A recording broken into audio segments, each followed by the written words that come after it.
Hi everyone and welcome to UKDiver. My name's Andy, I'm a BSAC advanced diver and also open water instructor, and today we are taking a look at this, which is my toolbox or save dive box, and this comes with me on most of my big dive trips and is very useful. So let's take a look what I keep inside.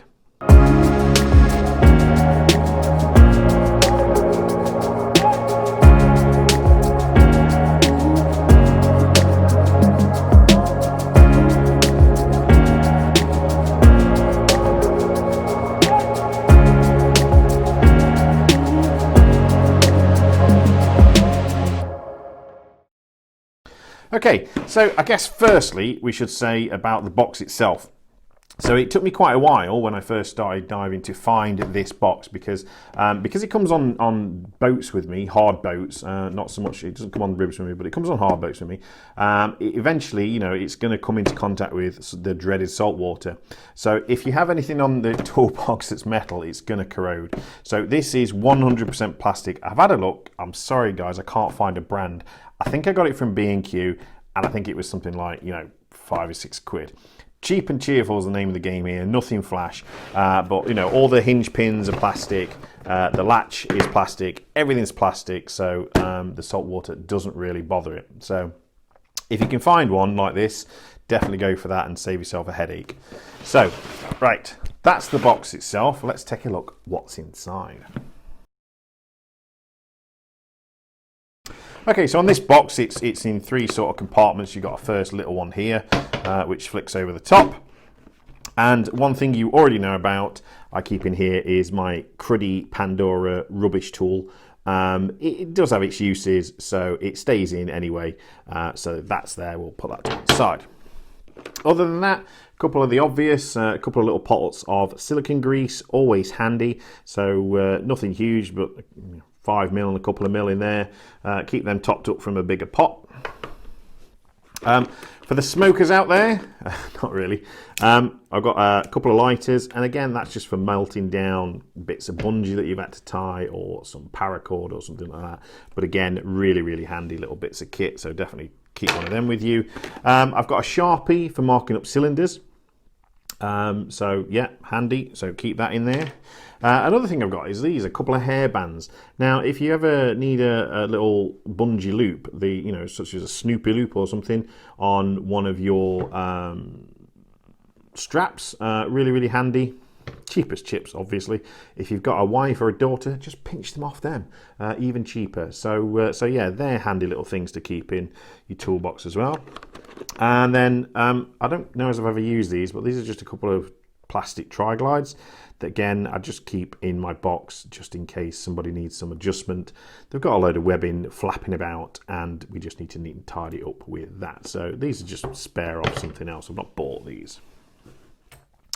Okay, moving on. One of the most important tools you'll ever need, an O-ring pick. Cheap as chips, find them on eBay. Don't be tempted to buy one of these dental kits with the stainless steel things on, guys. Most regulators and metal bits in scuba diving are normally brass and they're chrome plated, which gives them a nice silver look, but it's soft metal, and if you go trying to pick O-rings out of things with one of those, you're going to scratch the chrome and you're going to end up with leaks, and there's going to be nothing you can do about it after that. So do yourself a favor, get yourself a plastic one. This will bend before it scratches the chrome and is much safer on your kit. So yeah, get one of them. I'll have a link down below where you can pick one of these up from eBay, so check that out. Okay, what else have we got? We've got some blades here now. For anybody that's got a trilobite, you'll know what these are. These are the spare blades for the trilobites, and they are like that, so a bit like a standing knife blade, but obviously shaped for that. So they stay in there just in case I need a replacement. Since I've bought my trilobite, I've not used any of these, but they are there just in case. Other things I carry in here are blanking plugs. Okay, so I've got all different sort of sizes, and these always come in handy, guys. So you know, if you ever see any knocking about or you've got an old set of regs, pull them out because you'll be amazed how handy they are. And I also carry some plastic ones. for when I'm taking rigs to service, because I will generally, you know, pull hoses off or something like that, and I don't want dirt and crud getting in them. So these little plastic ones are ideal. You get that sort of threaded type, or you can just get the sort of the push-in cap sort of style ones as well. So they're really handy. The other thing I've got is this, which is a Schrader valve tool. So I was going to say removal tool, but it puts them in as well, so it's dual purpose. But yeah, it's really handy. And what this is for is at the ends of your hoses, especially your low pressure hoses, so your inflator hose and your dry set hose, that's sealed off by a Schrader valve, same as you get in a car tire or a bike tire. Or in a tube, I guess. Wherever the valve is, that you sort of blow it up with air, it's a Schrader valve on the inside. So I also carry a bag of spare Schrader valves, so if anyone's got a leaky valve, we can swap that out. So I'm going to do another video coming up because it's getting to winter here in the UK and it's annual kit servicing time. So when I service my wing in a few weeks time, I'll show you how to replace a Schrader valve in your hose. So that'll come in handy. Last couple of things in here I keep. I don't have any A-clamp regs myself anymore, but I do keep some tank adapters for them because, again, being an instructor, you know, students will turn up with all kinds of stuff and then, you know, rent a cylinder from a dive site and they don't have any A-clamp cylinders, so, and the student won't have any adapters, so always handy. So I've got 4 of them in here at the moment.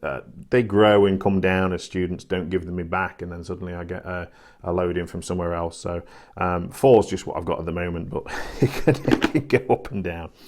Finally, last but certainly not least, I keep in here a couple of spare batteries for my dive computer. So that's sort of the standard 3.5 volt one that I use, and this one is just a 1.5 volt emergency one that if I'm using that, then, you know, I've not been doing very well with ordering replacement batteries, but it's just there for a bit of safety and security for me. So that's the top.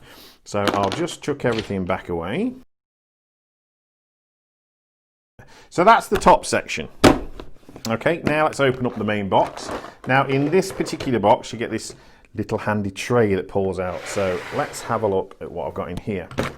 Okay, now some of this stuff I don't recommend you get. So I do have intermediate pressure gauge here.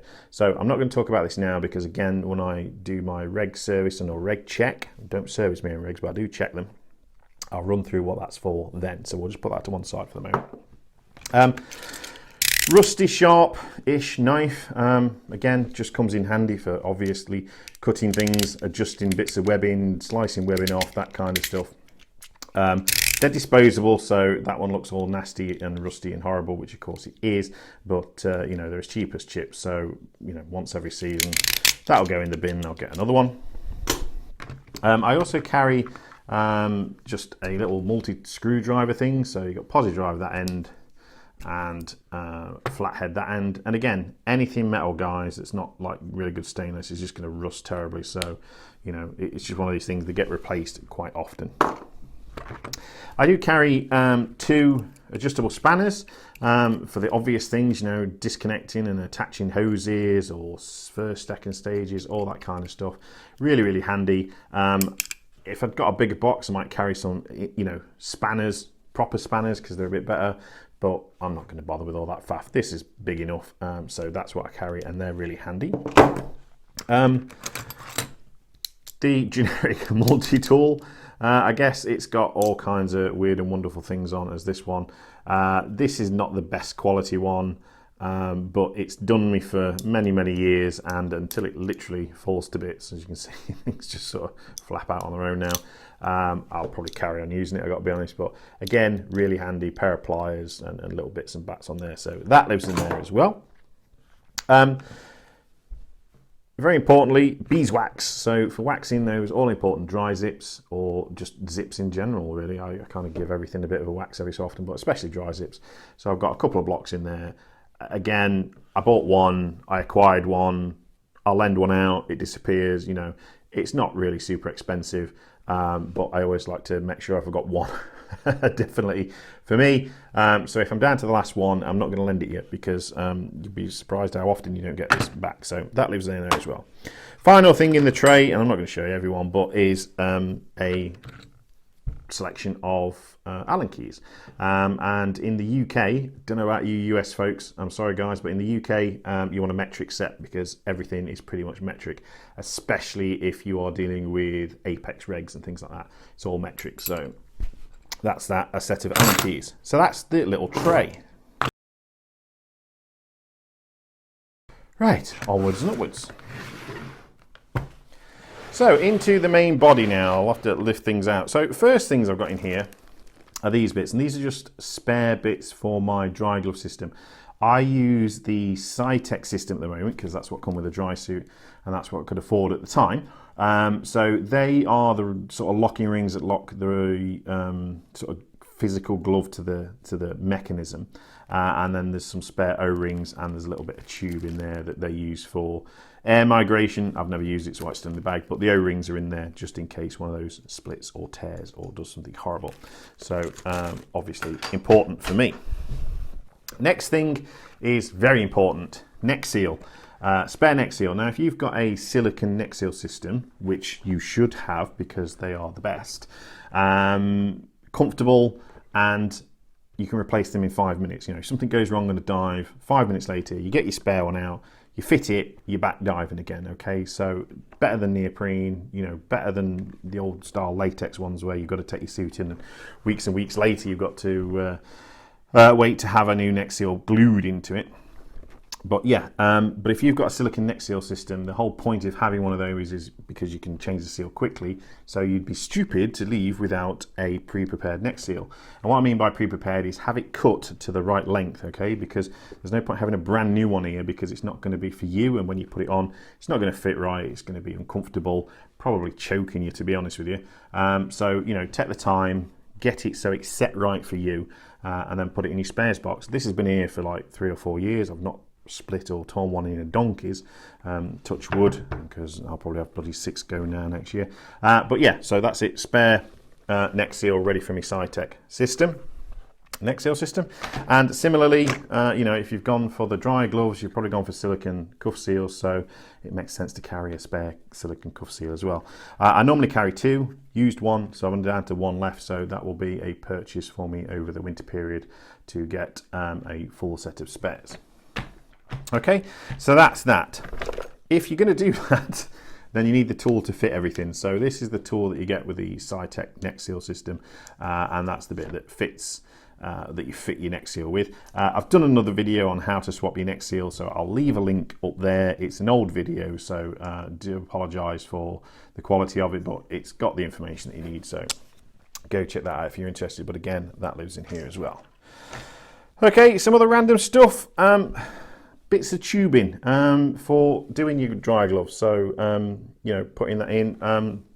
I tend to use bits of bungee in mine, but I do carry this again because I'm an instructor. It's nice to have bits and bats for students, so they might not like bungee. They may prefer a bit of tube, so I carry bits of random tube and stuff like that. Spare tank valve handle. So get that out. Tank valve handle.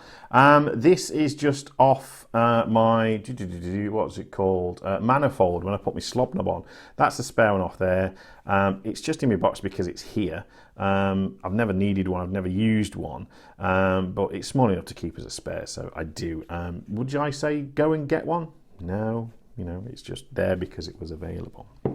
Okay. Pinch clip, spare pinch clip. You'll be surprised how often these come in for various things. People's bags break, or you know, bits of webbing break. I mean, obviously not shoulder webbing, it's a bit thin, but like a crotch strap clip or something like that. So again, it's just a spare one I had when I bought a couple as a set, so it lives in there. And again, I have used 1 or 2 of these in emergency situations, so handy to have. Now, down to the kind of stuff that you definitely want in yours. Of course, the world's famous zip tie. Get out of a million problems to these. So I definitely recommend taking some of these with you wherever you go. and take a few different sizes if you can. Again, I'm down to just those in my box, so I'm quite glad I stuck my head in because I will stock up again. But you know, fixing mouthpieces to regs, you know, there's a million uses for zip ties, isn't there? Tying cables down on the boat, you know, if you rib dive in, you know, they save so many things.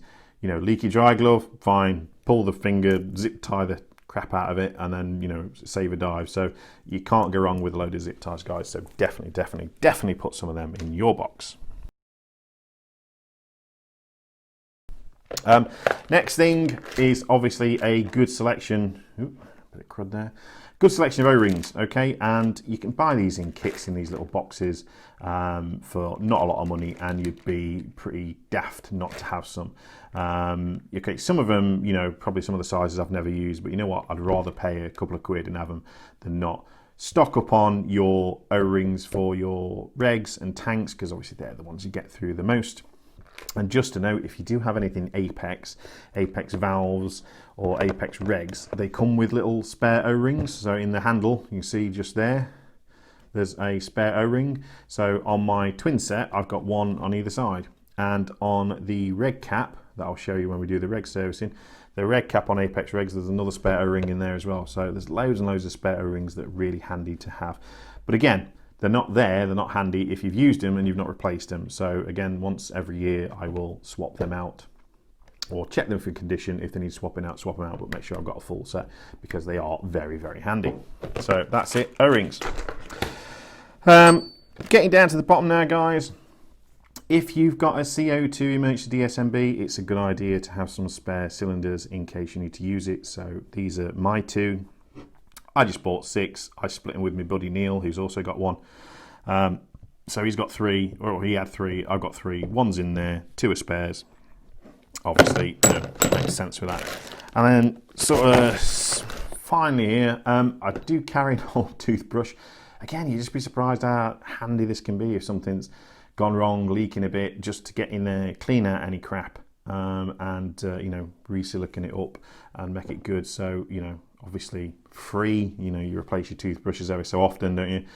So just snick one and keep it in your toolbox. Really, really handy little tool.